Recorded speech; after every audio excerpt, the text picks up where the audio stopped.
राधा वल्लभ श्री हरिवंश, राधा वल्लभ श्री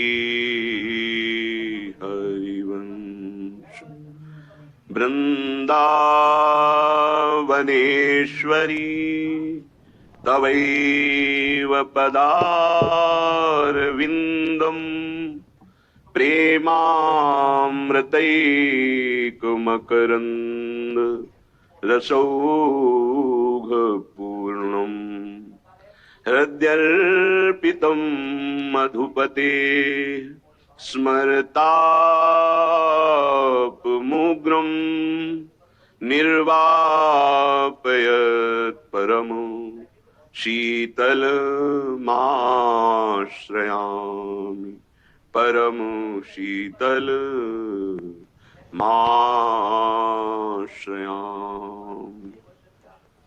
देखी देखी फूल भई,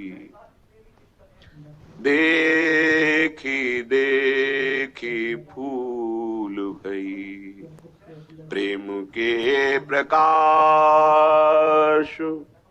प्रीति के आगे हुए जुलई। देखी देखी फूल भई, सुनिरी सखी बागो बन्यो आज, तुम पर तृण टूटत है जुनई। तुम पर तृण टूटत है जुनई, देखी देखी फूल भई। श्री हरिदास की स्वामी श्यामा, कुंज बिहारी सकल गुण निपुण, ताता थे गति जूठई। ताता थे गति जूठई, देखी देखी फूल भई। उपासक की जब अत्यंत ममता प्रिया प्रीतम के चरणों में हो जाती है, तभी हृदय पूर्ण रूप से समस्त कामना, वासना, स्पृहा, तृष्णा इससे रहित हो जाता है। जब तक प्रेम जल से हृदय नहीं धोया जाता, तब तक मलिनता का अंश बड़ी बड़ी साधना करने पर भी बना रहता है। अभी अनंत जन्मों से माया में आसक्त चित्त होकर के नाना प्रकार के शुभ अशुभ कर्म करने वाले जब भगवत कृपा से पुनः सत्संग प्राप्त करते हैं और साधन मार्ग में लगते हैं, तो माया अपना प्रबल रूप धारण करती है। या तो ऐसी अनुकूलता प्रदान करती है कि वो भूल जाए, या ऐसी प्रतिकूलता झोंक देती है कि उसको लगता है कुछ नाम जपने से नहीं, कुछ साधन करने से नहीं, दुख तो वैसे ही घेरे हुए है। धैर्य छूट जाता है और भगवत मार्ग से विमुख आचरण करने लगता है। इसलिए उपासक को बहुत सरल ढंग से समझना चाहिए कि पुरानी फसल यदि बाजरा बोई है और बाजरा की रोटी मिल रही, तो अगली फसल गेहूं बो दिया तो कल ही नहीं रोटी बना लोगे।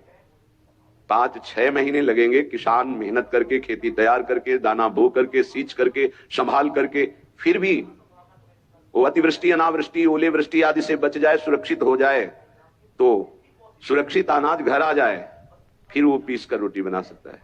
तुम अनंत जन्मों से मनमानी आचरण करते रहे, आज नाम शुरू किया है तो वो तूफान नहीं उठेगा, नष्ट करने के लिए वो अपना स्वरूप धारण करेगा। उसकी गुलामी सहते रहे अभी, काम क्रोध लोभ मोह मद मत्सर। अब तुमको धैर्य पूर्वक नाम को पकड़े रहना। जैसे आंधी चले तो हम पहाड़ का आश्रय ले लें, हटे ना इधर उधर, तो आंधी तूफान पहाड़ को नहीं उड़ा सकती।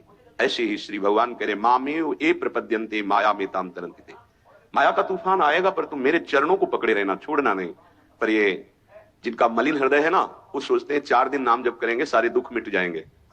हाँ, पक्का मिट जाएंगे, जड़ से मिट जाएंगे। पर धैर्य पूर्वक जीवन को आगे बढ़ाओ। भगवत विमुख होने से तुम्हारा मंगल ही अमंगल है, भगवत सन्मुख होने पर मंगल ही मंगल है। थोड़ा धैर्य धारण करो, तुम्हारी ये फसल तैयार हो जाए, फिर देखना आनंदित हो जाओगे। पर ये कुसंग मन का और तन का, ये दोनों परमार्थ में टिकने नहीं देते।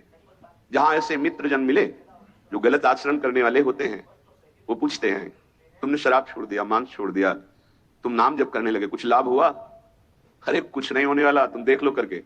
उसके दिमाग में माया तो आक्रमण किए ही है। तत्काल नकारात्मक भाव आ जाता है कि नहीं नहीं, भगवत मार्ग में कुछ नहीं मिला, ठीक कह रहे हो, तो आओ हमारे संग फिर हो जाओ। फिर वो माया के मलिन आचरणों में उतर जाता है। वो संत द्रोह, भगवत द्रोह उसके हृदय में अपना स्थान बना लेता है। फिर जन्म जन्मांतर, युग युगांतर कब अवसर आएगा भगवत मार्ग में चलने का? इसलिए जिनको सत्संग मिला है, जिनको नाम जपने का सौभाग्य मिला है, उनको बहुत धैर्यवान होना पड़ेगा।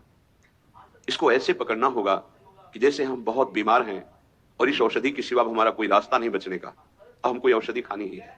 जासु नाम भवभेषज हरनि घोर त्रिशूल, तीनों तापों का नाश करने की सामर्थ्य और संसार समुद्र से पार करने की सुदृढ़ नौका, भवरोग की अचूक औषधि नाम है।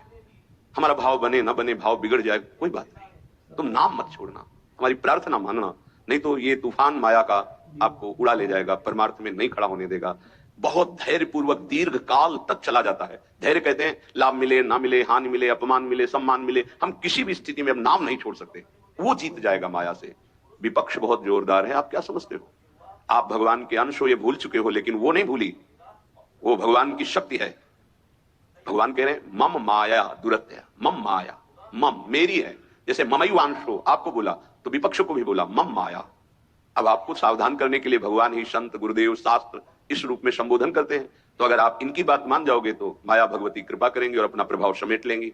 और यदि आप इनकी अवहेलना, उल्लंघन करोगे तो फिर उनके प्रभाव से बड़े बड़े ज्ञानी परास्त हो गए हैं। जो माया बहुबार नचावा, जास चरित को लख नहीं पावा, ऐसी विचित्र है, बहुत बहुत विचित्र। जो ज्ञान इनकर चिता परई, बरी आई विमोह बस करई, ऐसी प्रचंड माया है। इसलिए जिनके कानों में आवाज पहुंच रही हो, हमारी प्रार्थना है, बहुत जन्मों से भटक रहे हैं, ये दुख सुख के प्रलोभन और भय में आकर के नाम न छोड़ दीजिए।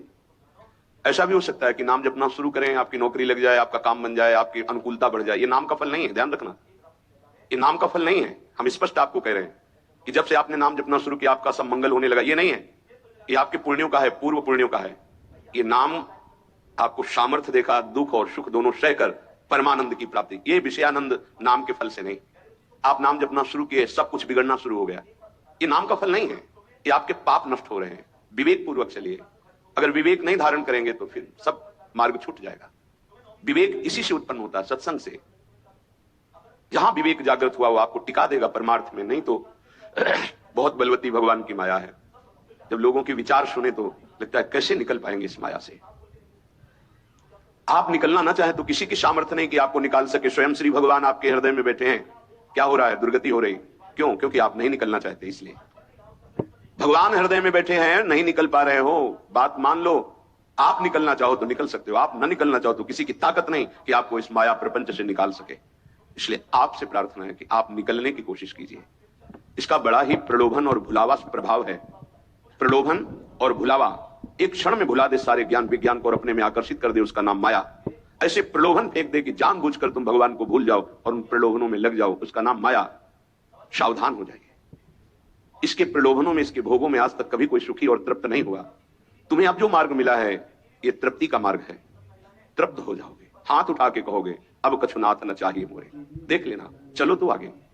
वैभव, जब ब्रह्मा जी नमस्कार करते हैं तो इससे बड़ा वैभव क्या हो सकता है? भक्त को ब्रह्मा जी भी नमस्कार करते हैं। ब्रह्मा जी की बात जाने दो, जिनके नाभि कमल से ब्रह्मा प्रकट हुए, भगवान भी उनके पीछे पीछे डोलते कि चरण रज पड़ जाए और मैं पावन हो जाऊं। ये केवल अलंकारिक शब्द नहीं है, ऐसा ही है। पग चापू और सेज बिछाऊं, नौकर बनूं हजाम, हाकू बैल बनो गडवारो, बिना तनख्वाह रथवान, यही तो मेरे मन में ठनी, भगत मेरे मुकुटमणि। मैं भक्तन को दास, भगत मेरे मुकुटमणि। ये मार्ग आप चयन किए हैं भगवत कृपा से, तो इसमें आपको टिकना होगा, इसमें आपको परीक्षा देनी होगी। जितना पढ़ाया जाता है उतनी ही परीक्षा होती है, उसके आगे नहीं होती, ध्यान रखना। अध्यापक जितना आपको पढ़ाता है उसी पे प्रश्न करता है। तो जितना आपको सत्संग सुनाया गया, जितने में आपकी भूमिका भक्ति की है जैसी भी, उतना ही प्रश्न होगा, उसके आगे प्रश्न नहीं होगा। उतने पे तो आपको सफल होना पड़ेगा। नहीं सफल होगे तो फिर पढ़ाई कीजिए, फिर प्रश्न आएगा। जब आपको परमार्थ पद पे, परम पद में आरूढ़ होना है तो आपको ये निर्णय करना ही पड़ेगा। एक तरफ माया है, एक तरफ भगवान है। माया को साधन बनाकर भगवान की प्राप्ति की जाती है, भगवान को साधन बनाकर माया की प्राप्ति नहीं की जाती। प्रायः लोग इसी भुलावे में हैं कि भगवान को साधन बना लेते हैं और माया साध्य बन जाती है। मुझे ये चाहिए, नहीं मिला तो तुम भगवान नहीं। ये परमार्थ ऐसे नहीं चला जाता, धैर्यपूर्वक चला जाता है। अगर धैर्य का अवलंबन नहीं लेंगे, विवेक का प्रयोग नहीं करेंगे, विवेक है आपके पास, ऐसा नहीं कि आपके पास विवेक नहीं है, पर आपका विवेक ढका हुआ है। ये सत्संग उसी विवेक को जागृत करता है। आप सत्संगी हो, आप भुलावे में मत आइए। ये माया अपने पार्षदों के द्वारा आपको ठगना चाहेगी। आपने प्रभु को छोड़ दिया, प्रभु की क्या हानि होगी? आप अपनी दशा पर विचार कीजिए, डूब जाओगे। ये माया डुबो देगी। अनंत जन्म भटकते भटकते आज अवसर मिला भगवत प्राप्ति का, ये आप जान नहीं पा रहे हैं। ये अवसर चला गया तो फिर आप पछताएंगे। कोई अवसर हाथ नहीं मिलेगा।